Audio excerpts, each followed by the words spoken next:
season finale of Cover 2 here on PhiladelphiaEagles.com. Yes, we know the Eagles are not going to make the playoffs, so we're not going to look back at the game against Washington. We're not going to preview Sunday's matchup with the Giants. We're going to take a big picture view of the Eagles as they will prepare for the offseason. And to help me do this, I brought in Bowen from the Philadelphia Daily News and Jimmy Kempski from Philly Voice. So Les, the Eagles may win 10 games for the second straight season, but this year they are not going to the postseason. In your estimation, Les, what is the biggest reason that the Eagles are going to miss the playoffs? Well, I think everybody knows quarterbacking and turnovers. You get to the playoffs because you have really good quarterbacking. The Eagles didn't this year. Tony Romo was by far the best quarterback in the division, and that's the team from the NFC East that's going to the playoffs. And it's not going to be an easy thing to solve in the offseason, but it's going to have to be all these other problems that everybody wants to get so deep into with corner and the offensive line and all that. None of that matters if you don't have solid quarterbacking. And I don't know how they get it exactly, but that's what's going to happen. Jimmy, do you agree that the quarterback play? Yeah, I think especially in the Seattle and the Dallas games, you saw the difference between a team that has a franchise quarterback and one that is playing with a solid backup, but a backup. And then, of course, the turnovers. I don't know what happened this past Sunday, but after the Eagles game against the Redskins, they led the league not only in turnovers, but both in interceptions thrown and fumbles lost. So it was kind of like the triple crown of turnovers for the Eagles this season.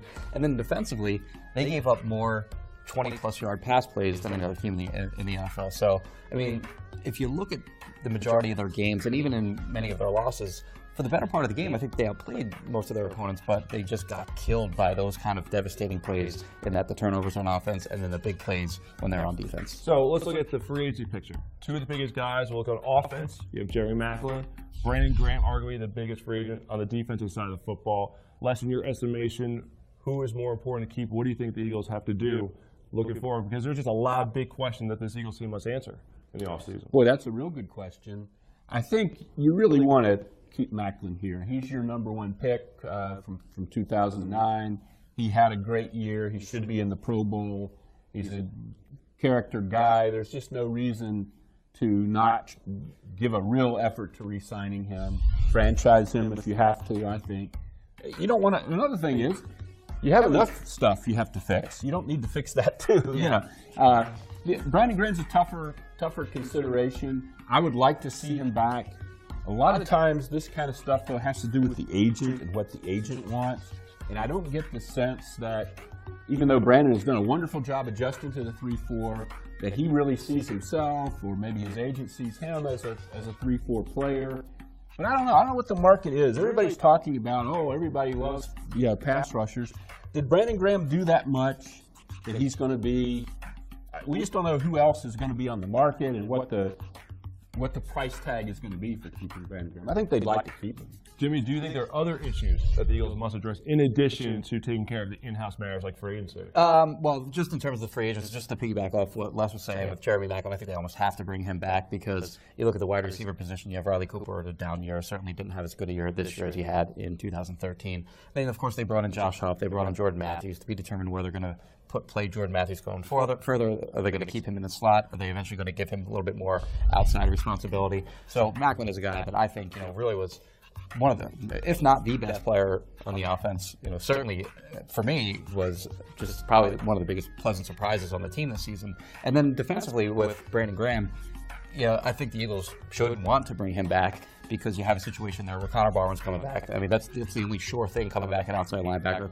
Trent Cole, I think they'd like to have him back, but I don't think they can possibly bring him back at his cap number next year. And then Marcus Smith, who they drafted to be an outside linebacker, to be determined whether he's going to play outside or inside, and whether he can even contribute solidly next year or not. So I think they'd like to bring Brandon Graham back just because they don't have enough numbers there as of right now. But to be determined if Brandon Graham gets a really nice offer from a 4-3 team where his more natural position would be at defensive end.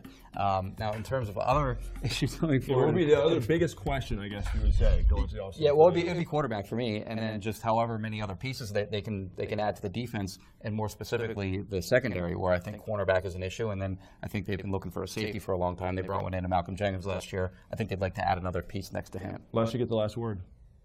Other big question, big need that the team must address? Well, corner. I think everybody knows poor Bradley Fletcher, who's a wonderful guy, just isn't going to be back at that spot next year. He's obviously. a free agent. So. Yeah, he's a free agent, and we all saw what happened. So, they have to replace him either with the draft or free agency. I don't think they have anybody on the roster that they're penciling into that spot. They clearly don't want to move Brandon Boykin outside.